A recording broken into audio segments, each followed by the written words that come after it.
तर आजच्या क्लासमध्ये आपण बघणार आहे सिंक्रोनस मोटरचे महत्त्वाचे प्रश्न। तर आजचा पहिला प्रश्न आहे, सिंक्रोनस मोटर कोणत्या स्पीडने फिरते?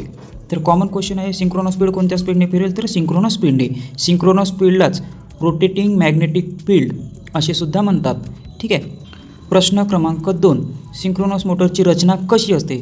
तर सिंक्रोनस मोटरची रचना कशी असते? तर अल्टरनेटर सारखी, म्हणजे अल्टरनेटर सारखीच सिंक्रोनस मोटरची रचना असते।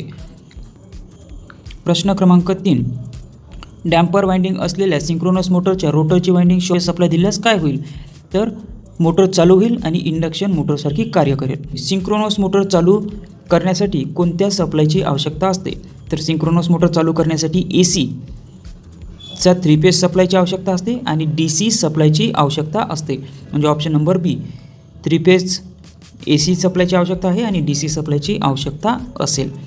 प्रश्न क्रमांक 5 आहे, फिरत्या चुंबकीय क्षेत्रामुळे स्टेटर वाइंडिंगमध्ये निर्माण होणाऱ्या बॅक EMFची किंमत कशावर अवलंबून असते? तर याचा आन्सर आहे option number D, DC excitation current आणि रोटर स्पीडवर अवलंबून असते। प्रश्न क्रमांक 6, सिंक्रोनस मोटरच्या स्टेटरचा परिणाम व्होल्टेजवर किती असतो? तर याचा आन्सर आहे option number A, back EMF व सप्लाय व्होल्टेज यांच्या वेक्टर बेरजेच्या वजाबाकी एवढा। प्रश्न क्रमांक 7, सिंक्रोनस मोटर नो लोडवर चालू असताना बॅक EMF व सप्लाय व्होल्टेज यांच्यामध्ये किती अंशाचा कोन असतो? तर याचा आन्सर आहे option number C, 90 degree to 180 degree. प्रश्न क्रमांक 8, सिंक्रोनस मोटर लोडवर चालू असताना बॅक EMF व सप्लाय व्होल्टेज याच्यामधील कोन किती अंशाचा असतो? तर आन्सर आहे 180 पेक्षा थोडा जास्त। महत्त्वाचा प्रश्न आहे प्रश्न क्रमांक 9, सिंक्रोनस मोटरमधील स्टेटर पोल व रोटर पोल यांच्यामधील अंशात्मक कोनास काय म्हणतात? तर याला म्हणतात टॉर्क अँगल। प्रश्न क्रमांक 10, सिंक्रोनस मोटरमध्ये अंडर एक्सायटेशनला काय म्हणतात? तर अंडर एक्सायटेशन म्हणजे V पेक्षा EB कमी असेल तेव्हा त्याला म्हणतात एक्सायटेशन, अंडर एक्सायटेशन। प्रश्न क्रमांक 11, सिंक्रोनस मोटरची फील्ड वाइंडिंग अंडर एक्सायटेशन असेल तर पॉवर फॅक्टर कसा असतो? तर लॅगिंग असतो। प्रश्न क्रमांक 12, सिंक्रोनस मोटरची फील्ड वाइंडिंग ओव्हर एक्सायटेशन असेल तर त्याचा पॉवर फॅक्टर कसा असतो? तर लीडिंग टाईपचा असतो, इथे दाखवलेला आहे लीडिंग टाईपचा असतो। प्रश्न क्रमांक 13, सिंक्रोनस मोटरची फील्ड वाइंडिंग 100% एक्सायटेशन असेल तर पॉवर फॅक्टर कसा असतो? तर जवळपास युनिटी असतो। प्रश्न क्रमांक 14, सिंक्रोनस मोटरचा फुल लोड वरील स्टँडर्ड पॉवर फॅक्टर किती असतो? तर याचे आन्सर आहे युनिटी किंवा 0.8 लीडिंग। प्रश्न क्रमांक 15, सिंक्रोनस मोटरचे इंडक्शन मोटरच्या तुलनेत कोणते फायदे मिळतात? तर याचे आन्सर आहे सिंक्रोनस मोटर लॅगिंग व लीडिंग अशा दोन्ही पॉवर फॅक्टरवर कार्य करते। ऑप्शन नंबर बी, नो लोड ते फुल लोड एका स्थिर वेगाने फिरते। ऑप्शन नंबर सी, यांत्रिक पॉवर देता पॉवर फॅक्टर सुधारण्याचेही कार्य करते। म्हणजे हे तिन्ही फायदे सिंक्रोनस मोटरचे असतात, म्हणजे याचा आन्सर येईल ऑप्शन नंबर डी, वरील सर्व। प्रश्न क्रमांक 16 आहे, सिंक्रोनस मोटरची स्पीड कशावर अवलंबून असते? तर सिंक्रोनस मोटरची स्पीड पोलची संख्येवर अवलंबून असते, सप्लाय फ्रिक्वेन्सीवर अवलंबून असते आणि बॅक EMFच्या फ्रिक्वेन्सीवर अवलंबून असते। प्रश्न क्रमांक 17, सिंक्रोनस मोटरच्या रोटर वाइंडिंगला कशाच्या साहाय्याने एक्साइटेड केले जाते? तर सोपी प्रश्न आहे, याचा आन्सर येईल एक्साइटरच्या DC सप्लायने।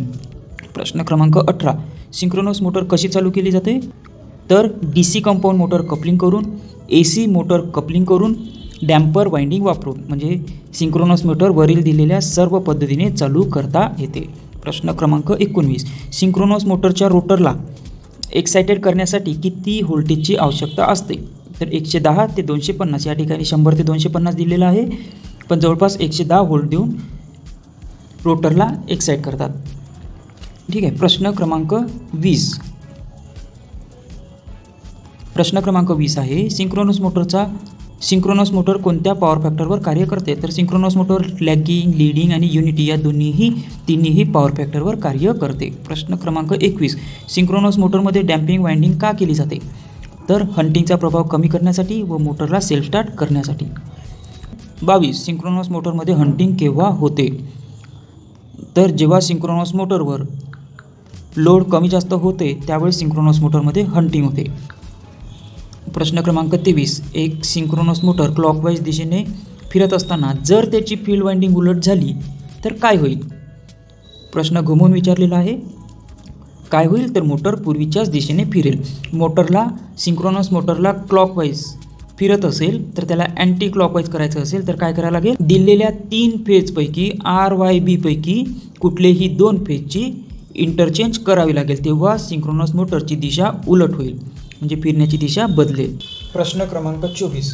सिंक्रोनस मोटरवरील लोड कमी जास्त झाल्यास मोटरच्या वेगावर काय परिणाम होईल? तर नेहमीसाठी वेग कायम असेल, पण लोड जास्तच प्रमाणात कमी जास्त झाला तर मोटरमध्ये सिंक्रोनस मोटरमध्ये हंटिंग तयार होईल. प्रश्न क्रमांक 25. सिंक्रोनस मोटरच्या जास्तीत जास्त टॉर्कला काय म्हणतात? तर सिंक्रोनस मोटरच्या जास्तीत जास्त टॉर्कला पुल आउट टॉर्क असे म्हणतात. तर हा आपला प्रश्न क्रमांक शेवटचा होता आणि या ठिकाणी सिंक्रोनस मोटरचे महत्त्वाचे जे MCQ होते ते आपण पूर्ण बघितले. तर याच पद्धतीचे प्रश्न एक्झाममध्ये सुद्धा आपल्याला बघायला मिळतात. आजच्यासाठी एवढंच. Thank you for watching this. See you next time.